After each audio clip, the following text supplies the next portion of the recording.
문재인 전 대통령이 어제 9.19 평양 공동선언 5주년 행사 참석을 위해 서울로 왔잖아요. 행사 전에 이재명 대표 병상을 찾았는데요. 먼저 영상 잠깐 보고 얘기 나누겠습니다.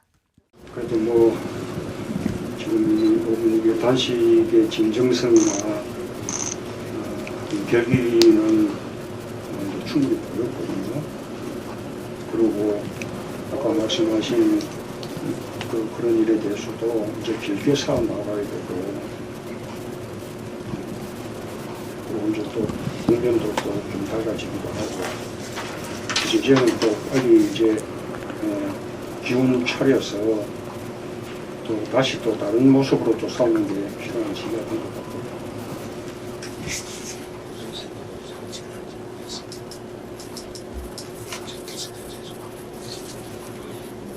이제 마치고 오늘 63빌딩에서 그 9.19 평양선언 5주년 기념식을 하는데 거기 이제 갈 겁니다.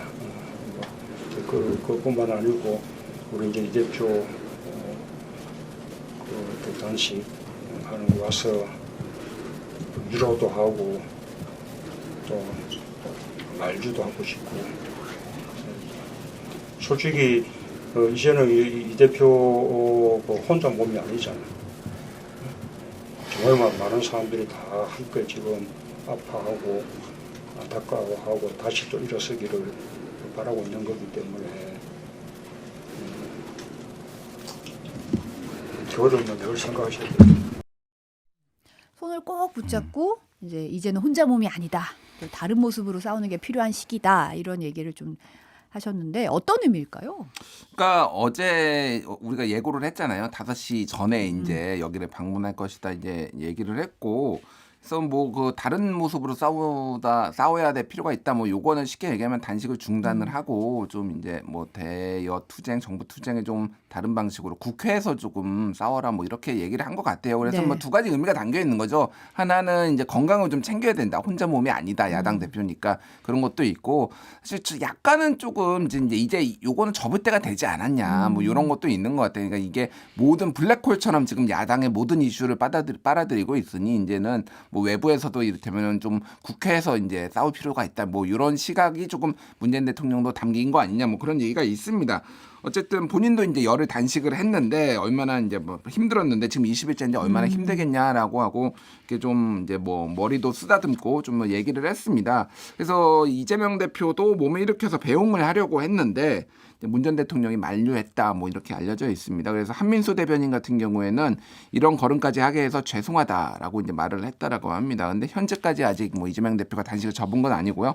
오늘로 이제 21일째. 아직 생리식염수 뭐 이제 링거라고 하죠. 요거는 네. 투여받으면서 지금 음식은 끊은 상태입니다.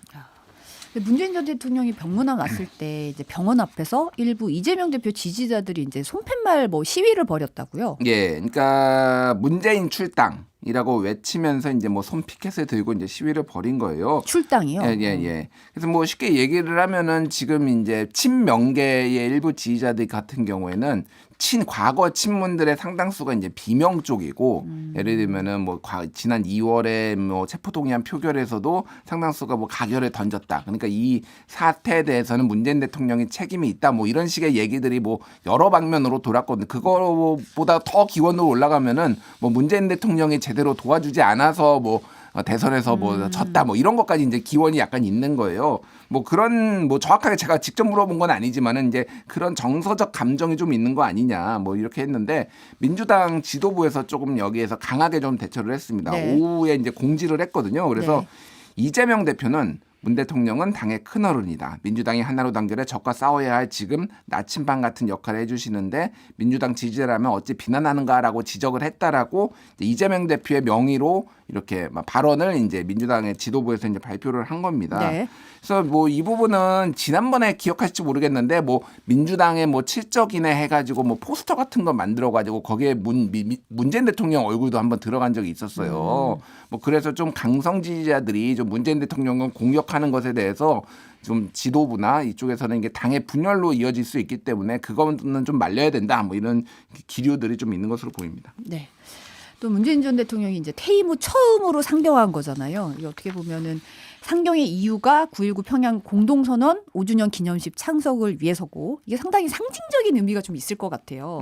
이제 연설에서도 이제 평소에 이제 이런 발언 수위를 봤을 때는 상당히 강도 높게 좀 얘기를 한 것 같았거든요. 어제 이제 뭐 소위 말해서 이제 카톡방 뭐 이런 데서 이제 뭐 찌라시 아니면 정보복으로 돈 게 문재인 대통령이 여기 행사에 5시 행사에 참여해서 매우 강한 어조로 얘기할 것이다. 그렇게 한 3-4시간 전에 이제 돌았어요. 그래서 이게 좀 어떤 내용이 될까? 문재인 대통령이 또 좀 격한 얘기를 할까? 그런데 격하지는 않았지만은 굉장히 조목조목 하나하나씩 다 지적을 했다. 뭐 이렇게 좀 봐야 될 것 같아요. 그래서 최근에 이제 남북 관계가 좋아지지 않고 특히 이제 윤석열 정부 들어서 경제가 좋지 않은 것에 대해서 이것에 대해서 뭐 이제 윤석열 정부는 문재인 정부의 실정을 우리가 바로잡고 있다라고 얘기를 했지만은 그게 아니고 더 나빠졌다라는 걸 하나하나씩 얘기를 했거든요. 네. 가장 눈에 띄는 거는 안보와 경제는 보수 정부가 났다는 조작된 신화에서 벗어날 때다. 뭐 이렇게 얘기를 했어요. 네. 그래서 이 조작이라는 단어가 상당히 이제 눈에 띄었는데 잘못된 신화도 아니고 조작된 신화. 그래서 최근에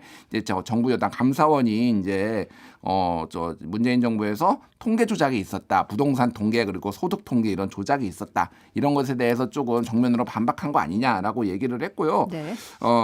그리고 이제 평화가 꼭 경제다 그렇게 얘기를 하고 역대 정부에서 근데 북한하고 가장 그러니까 이렇게 뭐 직접적으로 교전이나 이런 게 없었던 게 노무현 정부하고 문재인 정부 때밖에 없었다라는 거예요. 나머지 정부 때는 다 있었는데 보수 정부 때 오히려 이렇게 강한 뭐 이제 뭐 안보관을 내세웠지만 오히려 북한하고 갈등이 생기면서 이게 오히려 주가 하락이나 뭐 나라 경제에 안 좋은 쪽으로 영향을 미쳤다라는 거예요. 특히 이제 국민소득 같은 경우에는 우리나라가 이제 1인당 GDP가 문재인 정부 때 10등이었는데 이게 지금 윤석열 정부 때 13등으로 떨어졌거든요. 네. 정부에서는 이게 이제 환율 이유 때문에 그러니까 달러 강세, 환율 이유 때문에 그렇게 됐다라고 하는데 그냥 상식적으로 달러가 강세면 전 세계적으로 강한데 한국한테만 강세일 리는 없잖아요. 그러니까 이게 우리나라 펀더멘탈, 경제 펀더멘탈이 안 좋아진 거고 그거에 대한 원인에 대해서는 이제 문재인 대통령 같은 경우에는 안보 상황이 불안해지고 경제가 안 좋았고 그러니까 더 이제 우리나라가 원화가 더 약세가 돼가지고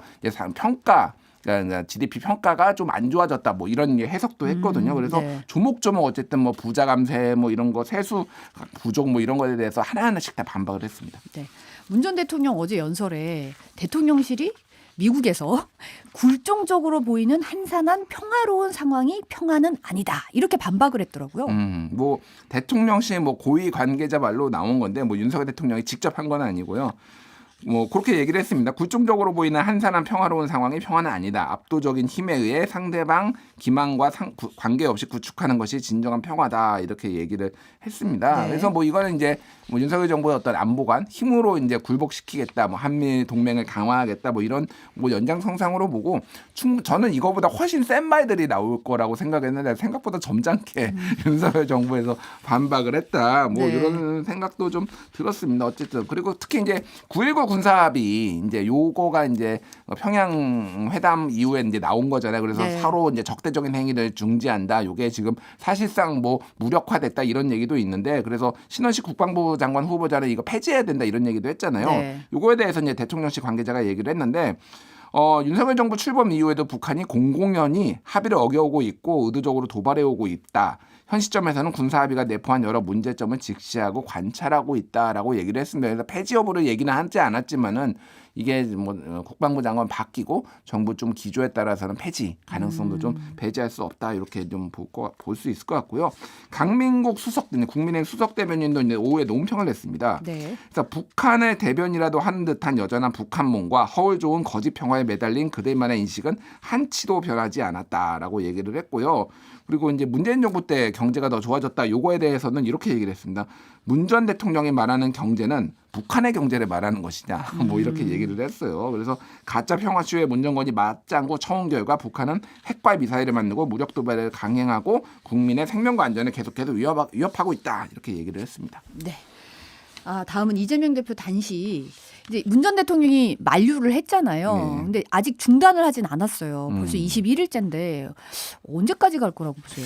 그러니까 이게 저도 궁금하고요. 좀 약간 갑갑하기도 합니다. 그러니까 왜냐하면은 어쨌든 이게 뭐 문재인 대통령이 방문하는 것이 어떤 계기가 됐다, 계기가 될 것이다, 모멘텀이 될 것이다 이런 얘기들이 나왔잖아요. 근데 네. 문재인 대통령이 방문을 했음에도 불구하고 계속한다라면은 또 어떻게 이거를 출구로 할 것인가에 대해서 사실 다들 궁금해요. 저만 궁금해하는 게 아니라 앵커도 좀 궁금하시잖아요. 그러니까 이거 어떻게 출구 전략을 어떻게 하려고 예, 예. 하는 건가라는 생각이 좀 그래서 들긴 뭐 하죠. 이제 일각에서는 뭐 여러 가지 이제 해석들이 나오고 있습니다. 아까 이제 말씀드렸듯이 일단은 지금 21일째 이제 단식이 지속되고 있는데 이 대표가 일단은 신중하게 생각해 보겠다. 뭐 이렇게 얘기를 한 상황이에요. 네. 그래서 지금 그 여러 관측 중에 하나가 이제 비명계로 이제 뭐 알려져 있는 이원욱 의원 같은 네. 경우에는 체포동의안 표결 전에는 이 대표가 단식을 풀 가능성이 없다 이렇게 얘기를 했거든요. 그러니까 체포동의안 표결 이후에도 며칠을 더 할 것이다 이렇게 얘기를 했습니다. 그러니까 이거의 이게 뉘앙스는 뭐냐면은 이제 뭐 지금 목요일로 이제 지금 예정이 된 상황이잖아요. 내일. 그러니까 만약에 체포동의안 표결하고 바로 풀면은 야 역시 방탄단식이었네 이런 식으로 이제 손가락질 좀 이제 받을 가능성이 있다 보니 그런 얘기가 나올 수가 있으니 일단은 그거보다는 좀 더 며칠을 더 하고 나서 풀어야 되는 것도 있고 또 하나는 이제 뭐 요거는 이제 저도 약간 관측을 요 다른 방송에서도 얘기를 했는데 야당 대표로서 제일 오래 한 게 83년에 김영삼 대표가 그러니까 신민당 총재가 23일간 했거든요. 네. 그러니까 금요일이 23일이에요. 그러니까 아마 김영삼 대표보다 더 오래 좀 하려고 하지 않을까. 뭐 예를 들면 뭐 이런 식의 이제 관측도 좀 있어요. 그래서 뭐 어쨌든 좀 길어질 가능성, 뭐 요거 이제 다음 주 뭐 아니면 주말까지 이제 이어질 가능성 뭐 이런 것들이 조금 얘기가 나오고 있습니다. 그럼 이제 표결 전망, 체포동의안 표결 전망에 대해서도 이원욱 의원이 이제 얘기를 했는데요. 네. 일단은 1차 체포동의안에서 와서 가결을 찍은 사람이 소위 말해서 이제 민주당의 반란표라고 불렀던 사람이 그렇죠. 이제 38표, 뭐 이 정도 이제 되는 건데, 그러니까 가결에 찬성한 표가 18표 그리고 기권표와 무효표를 합쳐서 20표 뭐 이 정도 됐다라는 건데 이분들이 대부분 이번에도 가결을 또 한 번 선택할 가능성이 높다 이렇게 좀 얘기를 했습니다. 그러면서 이게 가결이 된다고 해서 뭐 바로 구속되는 게 아니라 영장실질심사가 있고. 그리고 영장실질심사도 바로 집행되는 게 아니라는 거예요. 그러니까 뭐 좀 시간이 더 텀이 있어서 그게 이제 집행될 가능성 그리고 불체포 특권 포기를 본인이 약속했으니 지켜야 된다 이런 얘기도 했습니다. 네. 근데 이제 당 내에서는 분위기가 어떤지 좀 궁금한데 보니까 이제 뭐 표 계산하고 뭐 이런 분위기더라고요. 이제 이게 어떻게 될지 표결이 당장 내일로 이제 왔잖아요. 어떻게 될까요? 모르겠습니다. 저도 아니 저도 이게 뭐 민주당 의원들도 좀 아는 분도 있고 뭐 이렇게 물어보는데 얘기를 안 해요. 그러니까 얘기를 하시는 분들도 있죠. 그분들은 나는 부결이요라고 이제 딱 뭐 노선을 정한 분들은 이제 얘기를 뭐 하고 제가 뭐 언론에 알려진 분들까지 굳이 이제 제가 물어볼 필요 없으니까 이분은 어떻게 할 것 같지? 뭐 궁금한 분들 있잖아요. 얘기를 안 합니다. 지금. 그러니까 이게 굉장히 지금 민감하게 됐다라는 건데 왜냐하면은 지금 지지자들도 이제 당원들도 좀 약간 격앙돼 있는 상황이고 의원들도 격앙돼 있는 상황이고 그러다 보니까 이거를 쉽게 내가 어떻게 하겠다라는 입장을 뭐 저한테든 누구한테든 얘기를 했다가 이게 언론에라도 알려지면은 야 누구 가결이래 뭐 이렇게 되면은 이제 너무 이제 곤란하게 된다는 거죠. 이게 그러니까 무기명 투표다 보니까. 근데 어쨌든 지금 이게 당내 피로감이 좀 올라간 것도 사실이에요. 그러니까 이거 그러면은 여기에서 또 만약에 부결되면은 소위 말해서 언제까지 또 체포동의안 날라오면 또 부결해야 돼? 또 부결해야 돼? 내년 총선까지 계속 이래야 돼? 약간 당내 이런 분위기도 있거든요. 그러니까 그래서 이 어느 순간에는 매듭을 지어야 된다. 뭐 이런 뭐 의견들도 있어요. 그래서 지금 친명 쪽에서는 예상보다 이탈표가 좀 뭐 소위 말해서 가결표가 많이 나올 수 있다 이런 우려들이 있으니까 좀 단속을 하는 좀 뭐 얘기들이 좀 나오고 있고요. 그래서 지금 지도부와 친명계는 2월보다는 부결 가능성이 하지만은 우세하다고 지금 보고 있는 상황이에요. 아까 전에 말씀드렸지만은 이탈표가 뭐 한 30표 안팎으로 있었다라는 건데 그때보다는 조금 더 그때보다는 가결표나 무효표가 좀 덜 나올 수 있다 뭐 이런 건데. 지금 이 대표의 단식이 이제 병원으로 가면서 지금 이어지고 있지만 사실상 이제 더 이상 단식할 명분이 없는 거 아니냐, 뭐 아니고 이제 사실 이건 단식이 아닌 거 아니냐, 뭐 이런 얘기도 있어서 이게 조금 이제 동정론이 조금 뭐 사그라들었다, 뭐 이런 얘기들도 있어서 진짜 이거 알 수가 없는 상황이에요. 특히 이제 원외 인사들 중심으로 있는 더민주혁신회의라는 곳이 있거든요. 여기에 이제 강의원 뭐 사무총장 이런 분들이 이제 유튜브 이제 뭐 친민주당 유튜브에 나와가지고 끝까지 가결표를 던지는 의원들은 끝까지 추적 색출해 당원들이 그들의 정치 생명을 끊을 것이다. 좀 말이 좀 거칠어요. 좀 우려되는데 어쨌든 이 정도로 조금 이제 격앙된 분위기도 좀 보여지고 있습니다. 네. 다음은 이균용 대법원장 후보자 인사청문회 얘기 좀 해볼게요. 지금 어제에 이어서 오늘도 지금 진행되고 있는 상황인데 먼저 이 후보자가 이제 10억 원어치 이제 재산 신고, 비상장 주식 재산 신고 누락한 사실과 관련해서 발언 영상 잠깐 보고 얘기 나누실게요. 선출직들은 재산 신고 누락하면 당선 무효형입니다. 고위공직자들은 그와 관련돼서 중징계를 받습니다. 지금 후보자의 자리는 그보다 더 큰 자리이고요. 무려 10억이나 되는 재산 신고를 누락하는 이런 행위에 대해서 어떻게 책임지는지를 묻는 겁니다. 자진해서 후보직을 사퇴하실 의향 없으십니까? 뭐 제가 답변드리기 조금 본인이 결정하신 문제입니다. 저는 사실은 그 가액이 10억이라는 것을 청문회 과정에서 처음으로 알았습니다. 네, 그게 국민들 가슴에 못 박습니다. 그 말씀이 자꾸 하시는데 10억 정도는 나는 있는지 없는지도 모르는 사람이다. 그리고 그 정도에 대해서는 무감하게 살았다. 이 말씀이 돈 1억도 자산을 갖고 있지 못한 청년들에게 가슴에 못지라는 거고요. 10억 자산도 못 만들고 있는 우리 국민들한테 또 못지라는 말씀이세요. 그런 말씀 좀 그만하세요. 다른 사람들한테는 엄정하게 법의 규칙 다 따르라고 하시잖아요. 근데 이제 송구하고 몰랐다로 끝나요? 그렇게 하시면 돼요? 뭐 본인이 결정하신 문제입니다. 사퇴하실 의향 있으세요? 없으세요? 저는 사실대로 말씀드린 건데 아무튼 뭐 죄송합니다. 웃음이 나오세요 지금? 아닙니다. 근데 이게 사실은 이제 후보자가 연신 송구하다고 사과를 하면서도 이제 규정이나 재산이 있는지는 몰랐다. 이게 일관된 입장이더라고요. 저랑 굉장히 비슷합니다. 법알못. 법을 잘 모르는 거랑 굉장히 비슷한데. 아니 저분은 대법원장 후보자시잖아요. 그러니까요. 저는 뭐 모를 수도 있죠. 일반인이야 예. 모를 수도 있죠. 재산 신고할 만한 직책에 갈 수 있는 사람이 전 국민의 몇 %나 되겠습니까? 그러니까 이분이 사실은 지금 너무 전국이 어지럽다 보니까 별로 주목을 못 받았고 있는데 지금 내용을 들여다보면은 굉장히 심각하다라는 거예요. 일단 뭐 역대 대법원장 후보 중에서 재산이 제일 많아요. 이제 72억 원을 공식적으로 신고를 했는데 10억 이거 누락된 거 포함하면 최소 이제 82억인 거고 그거보다도 좀 뭐 평가를 좀 더하면 더 많을 수도 있다는 얘기가 나오는데 사실 뭐 지금 뭐 김행 장관 후보자 뭐 유인촌 장관 후보자 뭐 이런 분들 한 160억 뭐 이렇게 있으니까 이게 뭐 상대적으로 조금 뭐 더 적네 생각할 수도 있지만은 그러니까 대법관 후보자들은 굉장히 좀 상대적으로 청렴했어요. 그러니까.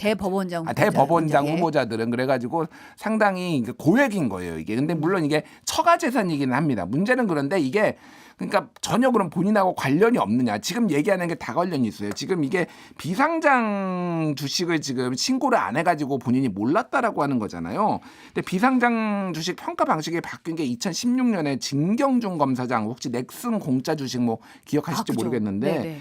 예, 그거를 이제 넥슨, 그러니까 비상장 된 거를 이제 받아가지고 그거를 이제 37억 원의 시세 차익을 거두면서 이게 이제 바뀐 거예요, 법이. 그래서 이거를 비상장 주식도 실거래가로 바꿔라 이렇게 좀 바뀐 거거든요. 특히 이제 강영수 인천지법원장 같은 경우에는 신고 재산이 2020년에 68억 8,700만 원에서 2021년에 498억 원으로 늘었어요. 이게 큰 화제가 됐어요. 비상장 주식을 신고를 포함을 했더니 꽁충 뛰어 올랐네요. 430억 정도가 늘어난 거죠. 그래서 이게 막 화제가 되고 이게 법원에서 있었던 일이잖아요. 그러니까 그렇죠. 모를 리가 없다라는 거고 또 하나는 이게 지금 이 비상장 주식 같은 경우에는 이 과거에 증여세를 냈다라는 거예요. 그러니까 뭐냐면은 이 부부하고 두 자녀가 2001년에 이 비상장 주식을 250주식 증여받으면서 증여세를 6,800만 원을 냈거든요. 근데 그거를 이제 추산을 해보면은 그때 가치도 비상장이었지만 5억 5천만 원이에요. 그러니까 이게 그 정도 가치가 있다라는 걸 알고 그래서 다 세금까지 낸 사람인데 갑자기 이제 몰랐다라고 하면은 이게 이제 납득이 안 되는 거죠. 그러니까 이거는 본인의 조금 뭐 몰랐다기보다는 그냥 뭐 좀 이렇게 뺐다 일부러 뭐 이렇게 좀 봐야 될 뭐 그런 상황인 것 같습니다. 예.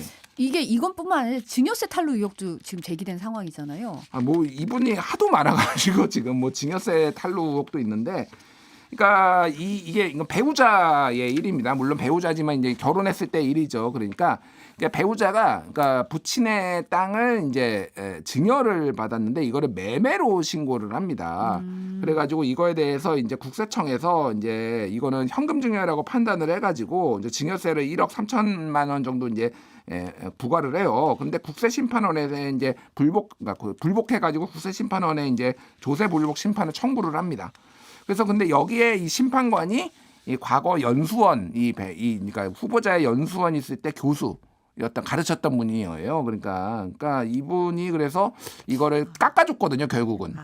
그러니까 이게 좀 증여인데 증여세를 안 냈는데 이거를 매매라고 이렇게 판단하는 게 맞는 건가? 이게 또 소위 말해서 지인 찬스 뭐 이런 게 이제 된 거가 아니냐 뭐 이런 얘기도 좀 나오고 있는 상황입니다. 네. 오늘 온유화는 여기까지 듣겠습니다. 뉴스톱의 김준일 에디터 감사합니다. 네, 감사합니다.